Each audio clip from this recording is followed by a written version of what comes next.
This week on the Hollywood and Toto podcast, late night TV is in the spotlight again.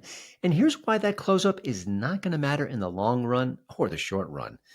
And we talked to author Carla Ondrasik about her new book, Stop Trying. It is inspirational, it is fun, and she's got a great story that ties music and business and romance too. It's a keeper, trust me.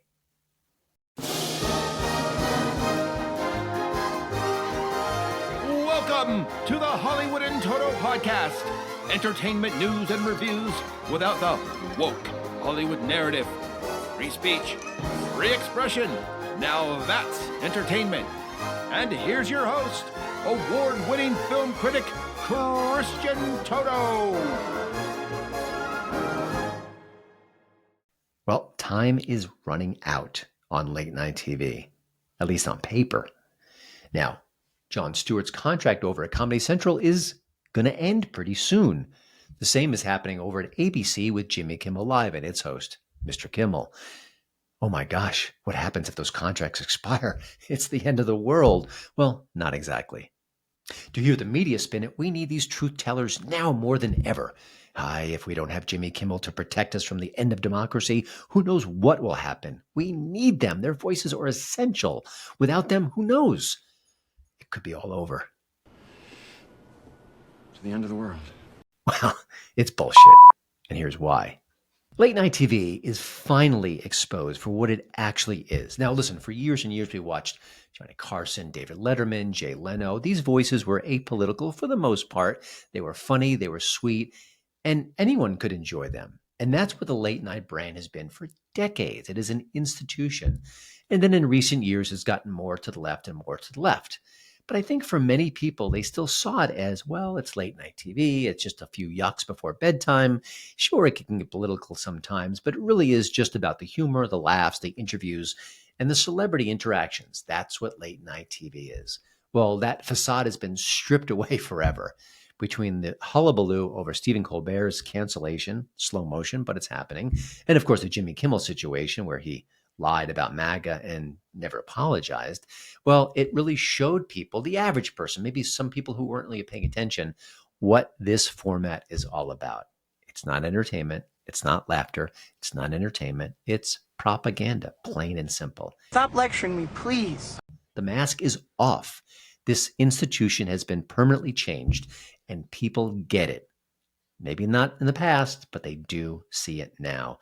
And even if they didn't see it last year when Jimmy Kimmel and Stephen Colbert were out actually fundraising for President Biden, even if they missed that story, they understand what's going on now. It is inescapable. The Jimmy Kimmel situation, where he twisted the words to kind of make it seem as if MAGA had assassinated Charlie Kirk instead of the real culprit, well, that was despicable. And again, the whole story around it was a lot of fake news. Kimmel himself is still peddling fake news, saying, I didn't say what I said. Well, we have ears. We saw you. We heard you. We get it. That's late night TV in 2025. And we're on to it. Hey, Andrew Lloyd Webber, the jig is up, okay? So why would the media be so invested in these particular characters, these comic cut-ups? Well, they're sharing the messages that the legacy reporters are dying to share. Everything that's anti-Trump, anything that's anti-GOP, the reporters who cover the news, well, they want to spread that out there, but they can't. They could be biased. They could have bias of omission.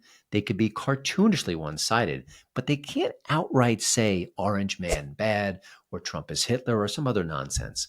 But Jimmy Kimmel can, and Stephen Colbert can, and Seth Meyers can, and so they do. And then when they do, the mainstream media will amplify that messaging. They'll report on it. They'll do summations of it. They'll put it on YouTube. They'll somehow push it out to the masses and say, it's not me saying that. It's Jimmy Kimmel or Stephen Colbert. That's how the system works. And that's why the left and the media, but I repeat myself, were so up in arms about the Colbert cancellation and the Kimmel situation as well. That's where it goes. I'll never get over it as long as I live. So now all these comedians are just part of Resistance 2.0. So they take whatever hair on fire scheme is going on right at the moment within the media landscape and they magnify it. And if it means the East Wing construction is the biggest blow to democracy since the last big blow to democracy, then so be it. I'm as mad as hell, and I'm not going to take this anymore. They just run with the media narrative. They don't do any fact checks. They don't do any comedy. That's been long. Boy, jokes and laughter have been pushed aside long, long ago. It's funny. I often read the excerpts from these particular monologues. I'm thinking, is there a joke in there? I mean, I'm squinting. I don't even see it. So often within these diatribes, with these rants, you just don't see anything that even resembles humor. And when you get a joke, it's pretty staid. It's pretty bad. They're not even trying for comedy anymore. Again, it's propaganda and the jig is up. But there's a bottom line here that does matter. You know, if AOC goes on the news and she says something in her usual histrionic manner, it might generate some news headlines. It might get some people's attention, but it's not going to change any hearts and minds. AOC is a very left-leaning character at this point, and we know what to expect. And her whole approach is never to break in people. It's to be divisive and outrageous and very, very stern in her partisanship. And that's just her brand. But the same is true for Rachel Maddow. So these people are not going to change many hearts and minds. They may rally the troops. They may get people's attention. They may get more people on the left out to vote. That's perfectly fine. They don't alter what we think about a particular subject. And the same as you could say about Sean Hannity over at Fox News. You know exactly who he is. You know exactly his perspective. He's going to preach to the choir, but he's not going to really get any new people to have new thoughts about what's going on in the country. It's just the way it works. And now late night TV hosts are in that exact same bucket. They're not changing hearts and minds. They're not really impacting the culture. The media may want them to, but it's too late. They're just partisans. They're just one-siders. It's just the way it goes, which in a way is why Bill Maher is such a unique creation at this point in the culture. Now, Bill Maher is an old school liberal, and he is progressive, and he hates Trump, and he wants to vote for all Democrats. Those are all things that are true. But he also pokes fun at his own side. He also calls out his own side early and often. He's been one of the most strident voices against the woke mind virus across the culture, right or left. So when a Bill Maher says something, it actually has more weight. It has more emphasis. And he's got a fan base that is on the left, sometimes in the middle, and a little bit on the right as well. And that matters. So when a Bill Maher has a conversation, has a talking point, has an argument to share, well, that's going to be interesting. It may change some hearts and minds because you don't know where he's going to land on a particular issue. Stephen Colbert, you know exactly where he's going. You can predict it. You can close your eyes. You can write it yourself. Same old song on repeat. Not Bill Maher. And that's why, while his voice is small and he doesn't have a huge audience, he's a consequential figure in the public. And I can't say the same for Colbert or Kimmel or Seth Meyers or John Oliver or even Jon Stewart. That's just the way it is right now. Late night TV is still alive, barely. I think in years to come, you're going to see it shrink and shrink and shrink before it goes away entirely.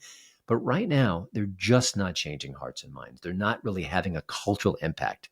The media wants it. The left wants it. They want it. There's a reason why they go on stage and avoid jokes just to tell political talking points, because they want to change the way we think. And it's not going to happen. Sorry. Now, ABC will renew Jimmy Kimmel's contract. I can almost guarantee it. And I think the same is true for Comedy Central with Jon Stewart. I mean, he's been their brand on The Daily Show. They do need him at this point. He's the kind of the august father figure of this particular show. So they'll figure out a way to crunch the numbers and get it done. This is a show that doesn't have huge ratings, but I would imagine the production budget is pretty modest at this point. So I think it works out economically to get Jon Stewart back in the fold. He is their face and their brand. And chances are the hosts will keep on talking and have less and less impact on the body politic. And it's all their fault.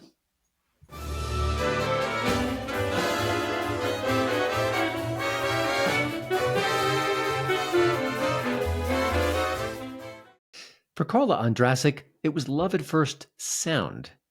Now, Carla was working in the music industry at the time, and she heard a voice in a different room.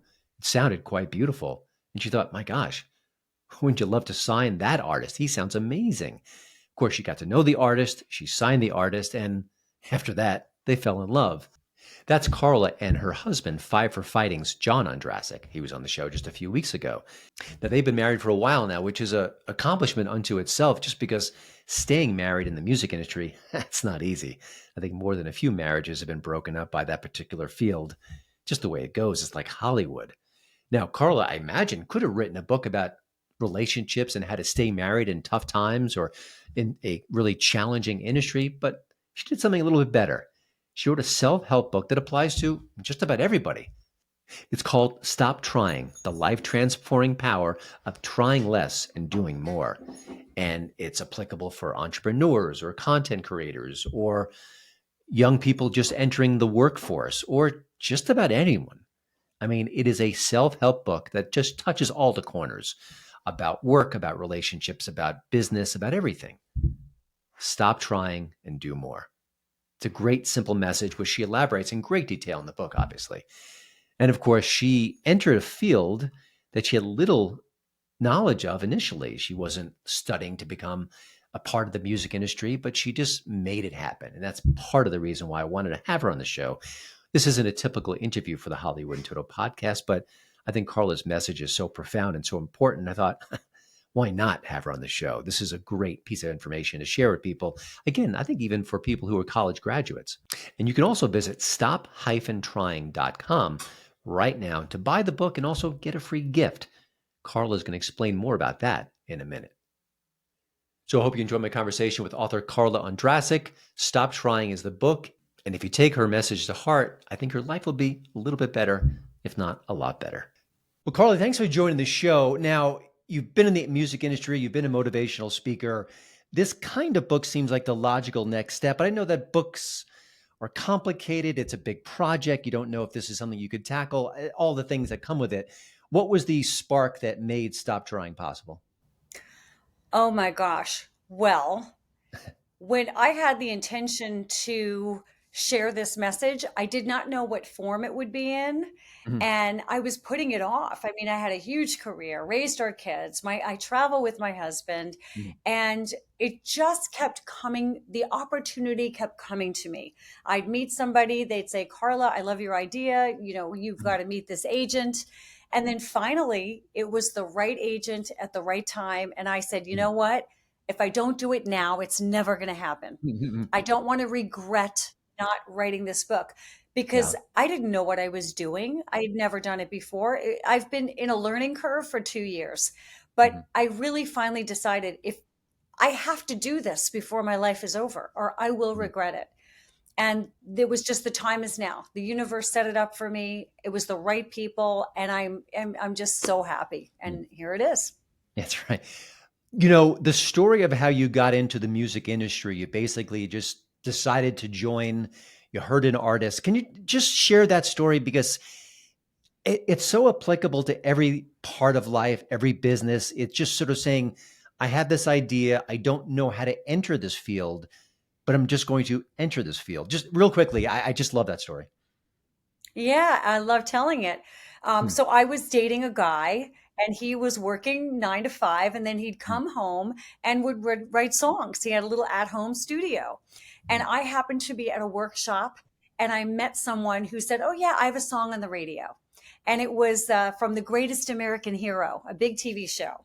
And the song was on the radio. And I thought to myself, well, that guy has a song on the radio. I could get my boyfriend's songs on the radio.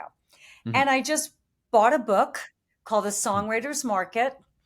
And it told you like, these are publishers that will take your song and get them placed. And here's what you do. You queue up your cassette, put your name on it. And, and I just did that. I started making appointments with publishers. And while I was doing that, I realized this is a great fun world. And I did get his song recorded, by the way.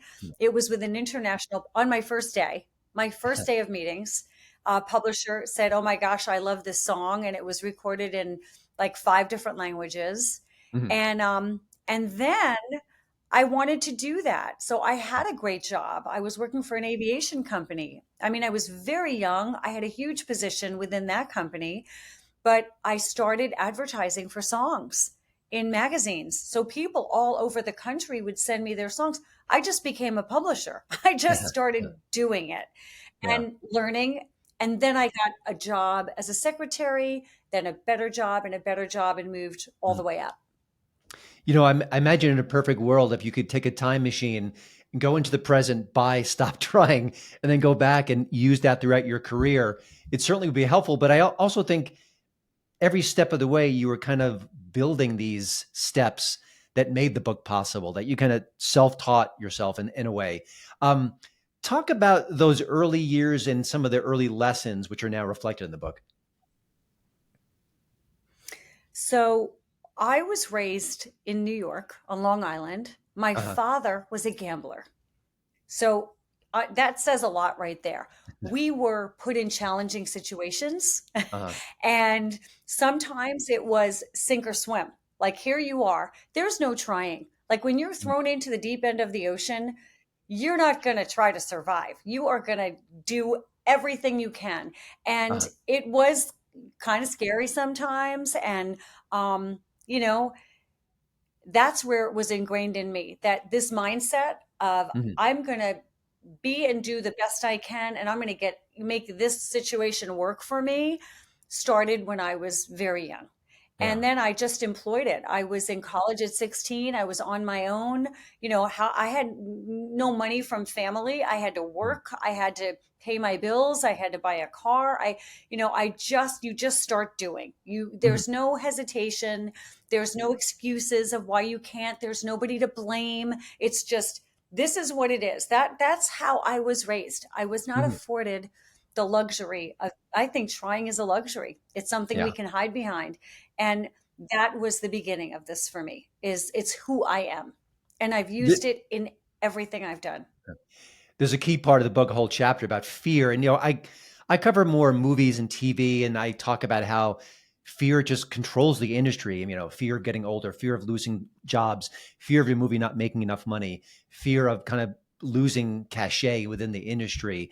Obviously, fear is so critical to almost every profession.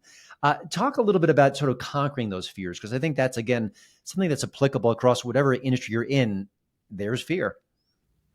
There's fear. I think a lot in the entertainment industry, it's all eyes on you. That's the entertainment business. Everybody's watching everybody else, right? And it's fear of failure. So a lot of times we will often want to try to do something because I'm not going to be held accountable here. I'm not saying I'm going to do this or it's going to be successful, but we want to hide behind taking action because we're so afraid of failing. We're so afraid of what other people are going to think of us. And I always recommend to embrace that failure, because it means you are the film director, you are the writer, you are the actor that is taking big, huge risks that nobody else is brave enough to do. And when you fail, you're celebrated for it. Like, look what they did, And honestly, if you get past the fear and you do dive in, you usually don't fail. You usually come out with some, measure of success from it. And one of the things you recall in the book is that some famous people failed pretty aggressively and then used those moments and licked their wounds and thought, okay, what did I learn from this? And then go from there. And went on to greater things. When you fail at something, it's telling you this isn't working this way.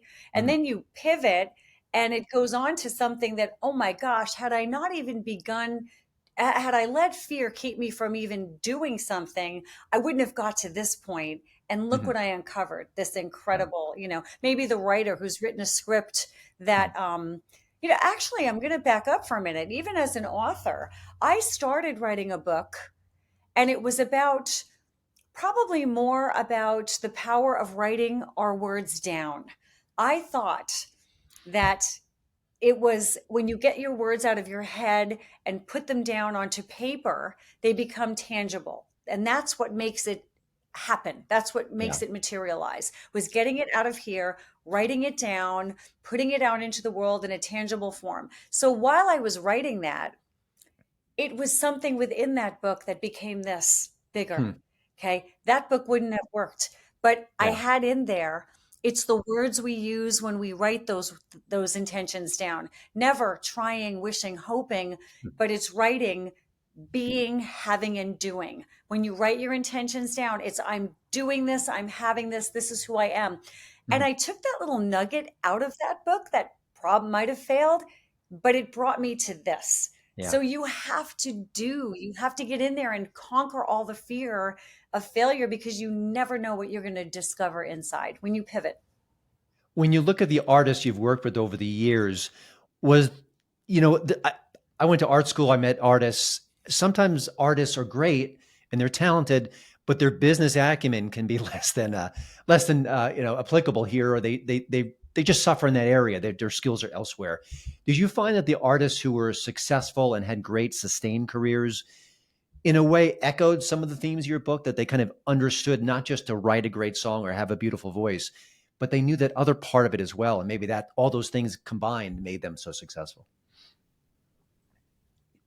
Yes, 100%. I mean, we all have our strong points, but successful people, they don't try. The heads of record companies, the CEOs, the heads of studios, the managers, the people at the top, the leaders, they don't try to set up a meeting, try to close a deal, try to make this work. That's not what got them there. So yes, those successful artists have to have this very strong, determined action, because when you tell someone I'm going to try, they hear that it's an option. And you're not going to get to the top. You're not going to become Barbara Streisand or, Pearl Jam or, anybody, or Steven Spielberg, by trying. So they have to employ that. And if you're not good at finances, at least know enough that you're going to have to hire somebody that's expert. And, yes. Yeah. So yes, I think all of the artists I've worked with, they are doers. They're not going to try to find a hit song. They're not half-hearting anything. But the people underneath, when I was working, if I did have to go to the secondary level, that's where I was hit with okay, I'll try to show up at your showcase. I'll try to listen to your song, right? But when I went to the top, it was, okay, I'll be there or I won't be there. They're not afraid to say no. They're not afraid to commit. And it's just, you'll see this everywhere now that you start being conscious of it. The people at the top, they don't try. They don't have time for it. And it's interesting that in today's world with technology, we have more tools than ever before. I mean, you were kind of a pull yourself up by the bootstraps kind of an entrepreneur in a way. But today, if you're a comedian, you put a comedy bit online and all of a sudden it's a success and you can kind of build on that. Talk about the music industry today. It seems radically different from the outside. I'm not an expert like you are. How is it better? How is it worse? Is it scarier for young artists today? It's both, believe it or not. I mean, in some way, the fact that there's so many of these outlets for them to put their music out there, so that's the good news, that they can get their song out on Spotify and they can start doing a YouTube channel. And in fact, a lot of recording artists are getting record deals that way, because the record company sees, wow, this person's got 1 million followers. There's something to it. But the downside is the record companies used to develop artists. I discovered John. I heard, John of Five for Fighting is my husband. And I discovered his voice through a wall. I was a publisher. And I said to myself, I'm going to make that valuable. Like, I'm going to get that guy a record deal because his voice needs to be on the radio. But then we, as a publishing company, we developed him. And then the record company, we got him his record deal. And the record company supported him and put you on tour with other artists. So they're not offering that kind of support anymore. It's really mostly up to the artist. You've got to do it yourself. You've got to come in with 1 million followers. You've got to come in with, sales and tours and merchandise. So in one way, you don't need a record company if you can do all that. But on the other side, these poor people that really wouldn't have the resources to do these things or know-how, but are extremely talented, aren't getting the opportunity because they're expected to hand it all on a silver platter. It's the same thing in the book world. It's amazing that I got a publishing deal because I didn't have a big social media presence, but my publisher believed in the message. But every publisher wants you to come in with your following. Yeah, it's amazing. By the way, I know you're no longer in the field per se, but Do you still hear songs that maybe kind of trigger your, oh my gosh, that person has it? Or even, I don't know, or maybe conversely, where do you discover new music? If you want to find a new act or new something just personally you want to listen to, where is your discovery engine in a way? Number one place for me is New Music Friday on Spotify. Okay. I listen religiously to Uh, every single, I'm passionate about music and I love hearing it, and I still help people. mm, Even if I don't know them, if I hear an artist, I'll tell someone that I know in the music business, uh-huh. listen, this song I heard is exceptional. I think they're the next blank, blank, blank. Mm, So, they may not even know that I'm doing it, but yeah. and then I share music that I love. You want to expand people, someone's reach. So I'm a huge fan. I go to concerts, but for me, Mm, it's Spotify. And anytime anybody invites me to go with them to a show, maybe someone I don't know, I'm mm, ready to go. Like, let me experience it. yeah. So it's really fun. I'm an entrepreneur, kind of an accidental one, and I responded to a lot of what's in the book, Stop Trying. I'm kind of curious, what is the most common hiccup, problem, weakness within entrepreneurs in general, or even just artists in general? I mean, your book touches on so many, but what's the key thing? Like for me, procrastination is my number one enemy. But what do you find the most common obstacle or roadblock from artists trying to get from A to B or A to Z? Okay. Yeah. So number one, it's that they trick themselves when they're Uh, walking around all day long saying, "Oh, I'm trying to do this. I'm trying to, build my reach. I'm trying to set up some showcases, or I'm trying to reach some artists. I'm trying to whatever." They're tricking themselves into thinking they're doing it. So they're just mhm, deluding themselves all day, yeah. walking around, thinking about it, talking about it, but not taking action. Okay. So that's number one. But number two, there's a lot of perfectionism going on there. So Mhm, it works two ways. In one way, they're waiting for their project to be perfect. They're mhm, waiting for that song to be recorded perfectly, or the perfect album, right? Or the perfect band name, or, they're waiting for it to be perfect to put it out there. So they're the ones that are recording and working on it. They're trying really hard, but mhm, they're never going to put it out because they're yeah. waiting for it to be perfect, and that's never going to happen. And then the other side is they're waiting for the perfect time to start. So they're not even starting. Mhm, Oh, I have this great idea for a book, but there's so many of that out right now, or somebody just can't.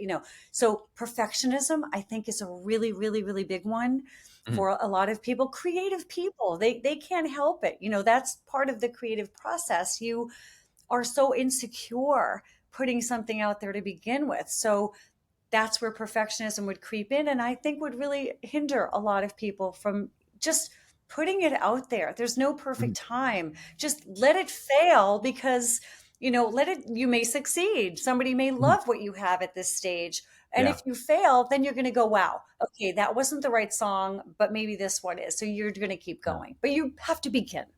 Yeah. One last question. You're the expert here. You've literally written the motivational book. You've been a motivational speaker. But what did writing the book and completing the book teach you about any life lessons, art, you name it? Well, personally, how insecure I actually am. I mean, I'm the Uh, most confident doer person, but it was, oh my gosh, it was mhm, scary how scary it is to do mhm, something that you're not certain of. And conquering that fear every day for me was just shocking. I'm like, yeah. wow, where is this insecurity coming from? So I had to learn new tools to just jump over that Mhm. terrified feeling. Um, what was the original question was? Well, just the learning, what you learn. I mean, you're the expert in this field, and yet I think when you do things out of your comfort zone, it introduces new pathways in a sense. Yeah. Yeah. So that, that there's always going to be new things that you have to discover about Mhm, yourself. And just how exhilarating and exciting it is and how proud you are of yourself. Mhm. Like at any age, I'm older, to be doing this now and to be feeling so proud of myself is Uh-huh. fantastic. And that there's so much to learn, Mhm. that we never stop learning. And that's been really, really, really fun for me. I've loved that part of this Yeah. process. My son is a tough to read. He doesn't like to read, which is just killing to me because I'm a writer. But I want him to read your book because I think he'll learn so much. And he's 16, and I feel like the last year he's really kind of just exploring and growing, and he's just changing in many, many ways. And I think these are significant lessons that could make him a better person and more successful in life. And I recommend your book to everyone. Obviously, it's called Stop Trying. The full title is The Life Transforming Power of Trying Less and Doing More. You can go to stop-trying.com. You'll get lots of information there on what's the bonus there for people who do check out the website and go buy it from that site. Yeah, when you sign up to the website, there's links, Mhm. but you'll get a copy of the Try Baby test, which Uh-huh. will let you decide if you're a try baby or not, which is a Mhm. whole level of people. The audiobook is coming out. So for your son, it might Uh-huh. be a really nice thing. It's coming out on October 28th. Yeah. And boy, my son doesn't read either. It's that younger generation that has this, they don't Uh-huh. read and they have a trying mindset. So it's Yeah. magical. It's good. It's fantastic. Yeah.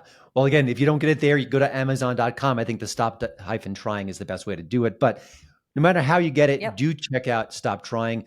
Carla, thank you so much for your time. I love your stories, and keep up the great work. And I love, I'm in my 50s as well. And I try new things, and it's scary and it's weird, but we can keep on trying, keep on doing, and get it done. I mean, I think that's what I found is that Yeah. once I jumped Don't in, keep life got trying, better. keep doing. Yeah, exactly. So thanks There again, you Carl. I go. appreciate it. Your character actor of the week is Brian James. Well, that's it for this episode of the Hollywood in Toto podcast. Again, I hope you'll check out hollywoodintoto.com. It is my website. It is updated 7 days a week with all the news, reviews, and commentary from the right of center perspective. We don't want to chase away or push away our liberal leaning friends. There's lots of apolitical content on there. But here's the bottom line. When you talk about Hollywood coverage, reporting, news, reviews, it is almost uniformly to the left of center, and it shows.